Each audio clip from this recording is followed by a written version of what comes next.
morning didn't feel any different from the others when I pulled into the site. Cold air, damp soil, and the familiar echo of machinery being warmed up somewhere beyond the tree line. The forest hugged the clearing tightly, tall evergreens rising like walls around the open space carved out for construction. The ground was still dark with dew, and the sky held that pale blue tint that always made early shifts feel quieter than they really were. I clocked in, joined the short safety briefing with the rest of the crew, and listened half-mindedly as the foreman ran through the routine checklist. Nothing seemed out of the ordinary. No warning signs. No hints about what the day would turn into. I headed toward the crane, boots sinking slightly into the softened soil. The metal ladder was slick with moisture, and as I grabbed the cold rails, a shiver ran through me. I'd been climbing this thing every day for the past week, but the height still made my hands tense. Step after step, the forest opened wider beneath me, the trees stretching out in every direction like a sea of green waves frozen in place. By the time I reached the cab, the wind had picked up, brushing along the boom and carrying the deep, earthy scent of the woods. I slid into the seat and began my usual routine. Controls, responsive. Brakes, locked. Gauges, stable. Radio, clear. Everything looked clean, uneventful, predictable. I took a long sip from my thermos and let the warmth settle in my chest. This was just another shift in the middle of nowhere, another day suspended above the ground where nothing ever happened except the slow rhythm of construction.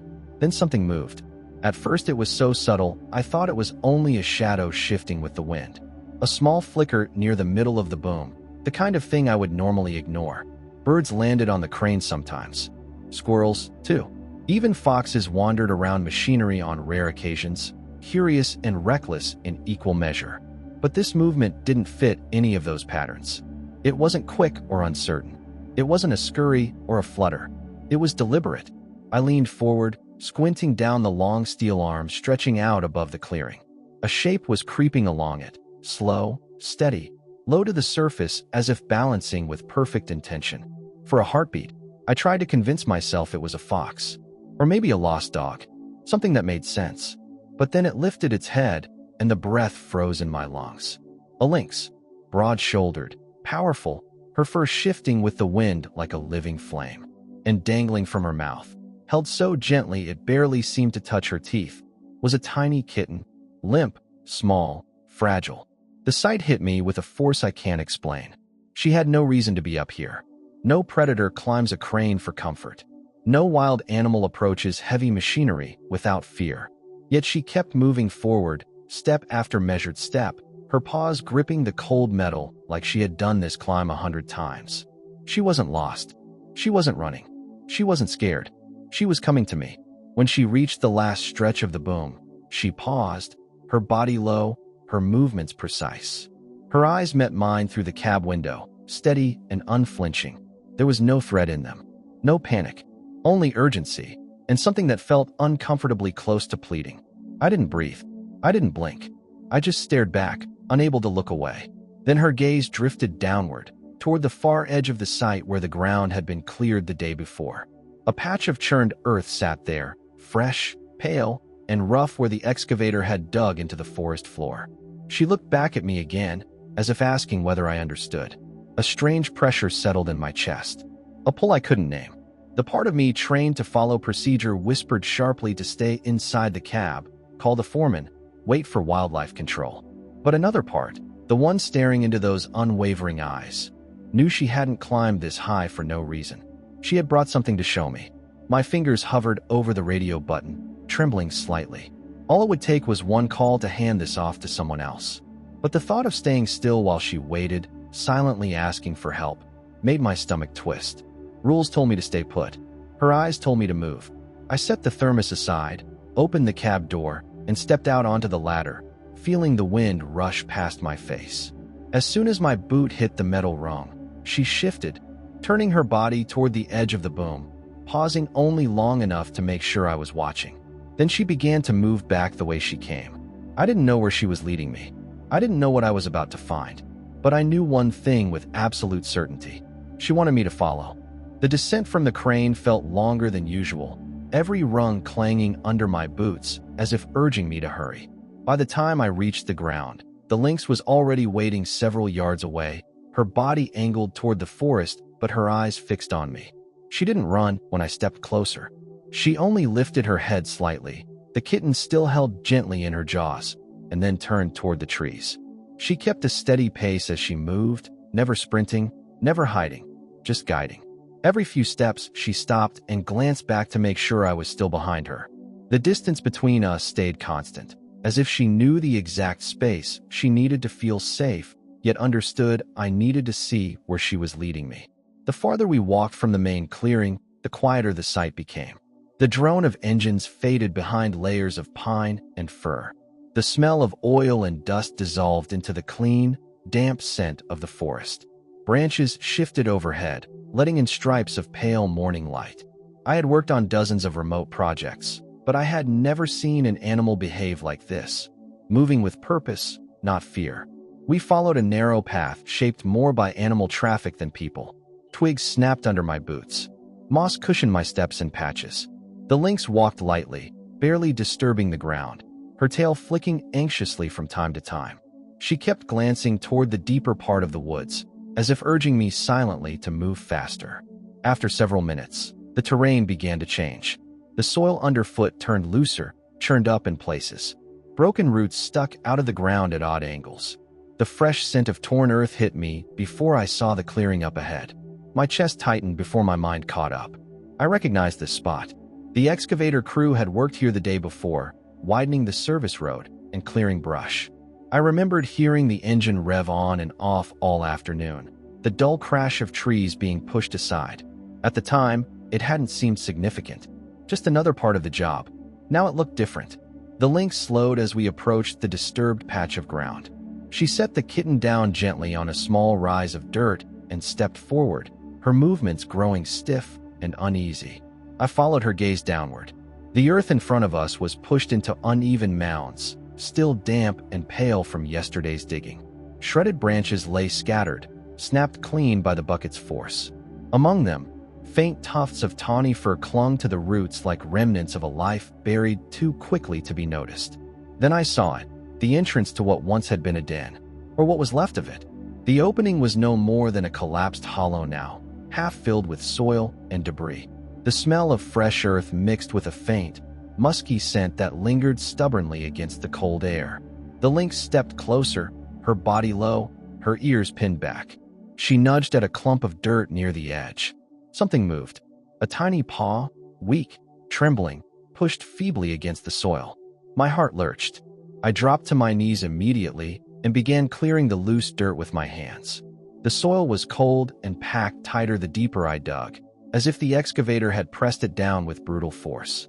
Within moments, a small body emerged. A kitten, barely larger than my palm, coated in dust. Its sides rose and fell in shallow, uneven breaths. Its eyes were closed, and its limbs twitched weakly in response to the sudden light. Just beside it, half hidden beneath a tangle of roots, lay another kitten. Its eyes were open but unfocused, staring blankly at nothing. It didn't react when I touched it. Shock, maybe. The kind of numb stillness that follows fear too big for something so small to understand. The lynx leaned in, her nose brushing over both of them, her breath coming fast. She let out a sound so soft I almost missed it, a low, trembling rumble that carried more grief than threat. My mind raced, scanning through every safety rule we'd been taught. Before operating heavy machinery, crews were supposed to check the surrounding area for signs of wildlife. Tracks, burrows, nests, anything. No one had done it here. Or if they had, they'd done it too quickly. This wasn't just an accident. It was negligence. And now 3 tiny lives were paying for it. I swallowed hard, the weight of the moment settling into my gut. If I radioed this in, the site would shut down. The foreman would demand answers. The crew would be furious. I could easily lose my job. No one wanted delays. No one wanted complications. But if I walked away, these kittens wouldn't last another hour. I looked again at the weakest one, its breathing thinning with every passing second. It let out a faint, strained gasp, the kind of sound that didn't belong to anything still fighting for life. My decision no longer felt like a choice. I had to act. The moment the weakest kitten let out that strained, hollow gasp, something snapped inside me. I didn't waste time thinking. I bolted back toward the clearing, branches scraping against my sleeves as I pushed through the underbrush. The path felt twice as long on the way back, every second dragging sharp against the urgency building in my chest. When I reached my truck, I swung the door open so hard it bounced back, nearly hitting me. My hands scrambled under the seat until they closed around the small first aid kit I kept for emergencies, cuts, burns, accidents. Nothing in it was designed for wildlife, let alone something this fragile, but it was all I had. I grabbed a spare jacket from the passenger side and ran back toward the forest. My heartbeat thudded loud enough to drown out everything else. The Lynx was still there when I arrived, hovering over the kittens like a shield, her breath coming in fast, short bursts. She didn't growl or move when I knelt beside the smallest one. She just watched, muscles taut, tail flicking nervously. I opened the kit and pulled out a thermal blanket, the closest thing I had to something that could trap heat. The kitten's body felt alarmingly cold when I touched it, its breath shallow and irregular. I wrapped it slowly, trying not to jostle its tiny chest, then tucked it inside my jacket to use my own body heat as backup. Even through the layers, I could feel how faint its movements were. I pulled out my phone with my free hand and scrolled to Cole's number. He answered on the third ring, his voice steady as always. I didn't bother with a long explanation, just told him the basics. A lynx den destroyed during clearing, 3 kittens, 1 barely breathing, the mother showing signs of distress. His tone changed immediately. He asked for the location, how recently the site had been disturbed, how cold the kittens felt, whether the mother was acting aggressively. When I told him she was allowing me near the young, he muttered something under his breath, something about desperation making wild animals take impossible risks. Cole said he was coming right away, but warned me it wouldn't be fast. The road into the site was rough, and he was at least 40 minutes out. Maybe more if the mud near the ridge hadn't dried from last night's rain. 40 minutes. The smallest kitten didn't look like it had 10. I needed to move them somewhere stable, somewhere out of the wind. I gathered all 3 kittens gently into the jacket, cradling them against my chest. The lynx followed close, her steps silent but urgent, as I moved toward a shaded patch beneath a grouping of young pines. Their needles formed a natural shield from the breeze, and the ground beneath them held some warmth.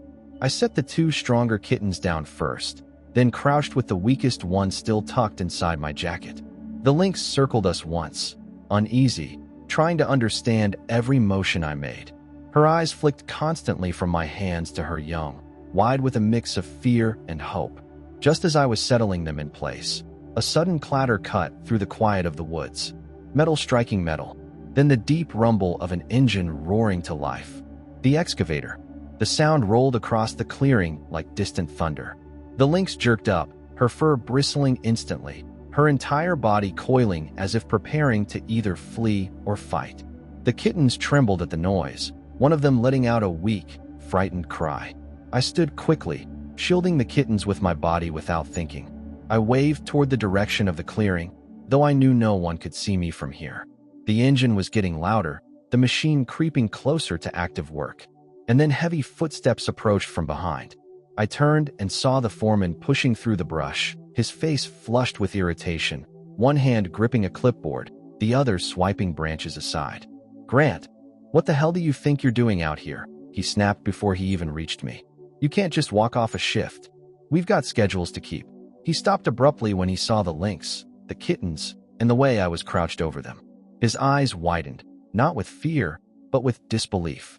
"You need to explain yourself," he demanded, the edge returning to his voice. "Right now." And the engine behind him kept getting louder. The foreman's voice crashed through the trees harder than the excavator's engine. He stopped a few feet from me, breathing hard from the walk, irritation radiating off him like heat. His gaze darted between my face, the kittens, and the lynx standing rigidly behind me. "Grant, I don't know what you think you're doing," he snapped, "but you cannot abandon your post. We have a schedule. We have deadlines. Get back to the crane now." I held his stare, my hand still cupped protectively over the smallest kitten inside my jacket. "There was a den here," I said, forcing my voice to remain calm. "Your clearing crew hit it yesterday. These kittens were buried alive." The foreman scoffed. "Wild animals dig holes everywhere. That's not on us. You can't start playing rescuer in the middle of a workday." Before I could answer, the lynx stepped closer. Not lunging, not growling, just moving enough to place herself directly between him and her young. Her muscles trembled beneath her fur, and her tail swept the ground in frantic arcs. The message was unmistakable. The foreman froze. His throat bobbed as he swallowed, eyes locked on the lynx's tense posture. "Grant," he whispered harshly, "that animal is dangerous. Step away. Now." I didn't move. "She's not attacking. She's protecting her kids. And we caused this." He opened his mouth to argue, but the sound of an engine approaching from the access road cut him off. A truck rumbled into view between the trees, tires grinding over roots before rolling to a stop. Cole climbed out. His presence shifted the air instantly. He walked toward us with quick, purposeful steps, his eyes scanning the scene. The kittens on the pine needles, the lynx hovering over them, the fresh churned soil, the foreman's stiff posture. "What happened?" he asked, not wasting a second. I told him quickly. The excavator work, the collapsed den, the kittens I dug out, the mother climbing the crane to get my attention. Cole's face tightened, not in shock, but in the grim way people react when a problem is worse than expected. He knelt by the disturbed ground, brushing aside loose soil. "This is fresh," he muttered. "Your crew hit an active den." The foreman bristled. "We followed the plans. Nobody said anything about dens." Cole stood slowly, fixing him with a level stare. "Plans don't excuse negligence. When you clear near forested land, you check the area. Tracks, burrows, scat, recent activity, anything that shows wildlife is present. You don't assume nothing's there just because you want the job done fast." The foreman looked away, jaw clenching. A hint of fear flickered across his face, the kind tied not to animals, but to paperwork, fines, and reports that could shut down entire operations. "I'm not saying you did it intentionally," Cole added, his tone firm but controlled. "But this wasn't some old abandoned burrow. This was active, and you nearly killed all 3 of her young." The lynx let out a low sound, half warning, half sorrow. The foreman flinched. I shifted the smallest kitten inside my jacket. Its breathing was barely noticeable, each inhale a thin thread of life. "Cole," I said quietly, "it's fading." He moved toward me quickly. "Get it to the truck," he instructed. "Warm air, gentle pressure. Keep it upright." I nodded and started toward my vehicle. The lynx followed close behind, torn between trust and panic, her steps quick and trembling. When we reached the truck, I eased the kitten into the passenger seat and turned the heater on low, cupping my hands around its tiny body. The warmth spread slowly, but not fast enough. Cole leaned in beside me, his expression darkening as he watched the shallow movements of the kitten's chest. "We don't have much time," he said quietly. "If we're going to save it, we need to act now. And we need to move." Cole didn't waste another second. He pulled a small pouch from the inside of his jacket and checked the contents as he walked. "We need to get her somewhere she feels safe," he said. "If she won't settle, the kitten won't either." The lynx hovered inches behind me, her breath sharp and quick. She didn't understand what we were doing, only that her smallest kitten was slipping away in my hands. When I stepped out from the truck and moved toward the trees, she followed immediately, brushing past my leg as though urging me to hurry. Cole led us along a narrow trail deeper into the forest, one far less traveled than the path she had taken earlier. The air cooled as the canopy thickened overhead, and the light dimmed into a soft green wash. The lynx stayed close, weaving between us with nervous precision, never letting the distance grow wider than a few steps. After several minutes, she moved ahead, guiding us with a sudden burst of certainty, like she had finally decided we had earned enough trust to follow where she truly wanted us to go. We reached a small rise in the forest floor where the roots of an old pine curved outward, forming a dark opening beneath them. Cole slowed. "This looks like her old den," he murmured. "She must have moved closer to the clearing when food was easier to find." The hollow beneath the roots was sheltered, dry, and hidden from wind. It felt like a place the forest itself was trying to keep intact. I knelt down and carefully unwrapped the kittens. The 2 stronger ones whimpered softly, pressing against each other. The smallest remained frighteningly still. Its breaths were shallow, thin, barely lifting its chest. I held it close a moment longer, feeling the faint rhythm flicker like a dying ember. Cole opened his pouch and pulled out a small vial with an eyedropper. "A mild stimulant," he said quietly. Used it before on fawns and foxes. It might help stabilize the breathing. Might. He let the lynx see everything he was doing, slow, deliberate movements meant to show he wasn't a threat. She watched intently, frozen in a tense crouch, her ears tilted sharply forward. Cole lowered the dropper to the kitten's tongue and let a single bead fall. The kitten twitched once, then went still. My throat clenched. For a second, it looked like the tiny body had surrendered entirely. But then the breaths returned, still faint, but steadier. Cole exhaled slowly, more relief than triumph. That's all we can give. The rest is up to her. He motioned for me to step back. I hesitated, but the lynx didn't. She moved in immediately, gathering her kittens with a gentleness that seemed impossible for an animal built to hunt. She pulled them close, settling her body around them, creating a pocket of warmth and heartbeat that no human intervention could replace. Cole and I stood silently, watching as the forest reclaimed its quiet. The wind rustled through the needles overhead. The light shifted, softening around the small shelter beneath the pine roots. "She'll stay with them now," Cole said softly.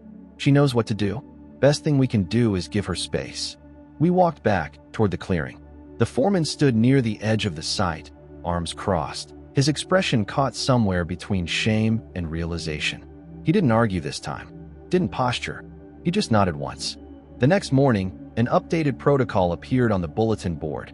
Mandatory wildlife checks before any clearing or excavation. Tracks, burrows, dens, signs of activity. No exceptions. No shortcuts. When my shift began, I climbed the crane again. From the cab, the forest stretched out like a living map, every shadow and treetop connected to what we'd nearly destroyed. The boom pointed straight toward the place where she had led me. I sat there for a long moment, letting the weight of it settle. A week later, on my way home, I slowed near the edge of the forest out of habit. A patch of golden evening light spilled over the underbrush, and there she was, the lynx, standing tall, her 3 kittens tumbling awkwardly at her feet. All alive, all moving. She looked at me for a single heartbeat, calm, steady, unafraid, before turning and slipping back into the trees. It wasn't gratitude she showed. It was acknowledgement. And it was enough to remind me that responsibility doesn't start with rules. It starts with noticing what everyone else chooses to overlook. Don't forget to subscribe so you won't miss new stories. And now just click the playlist or the next video on your screen.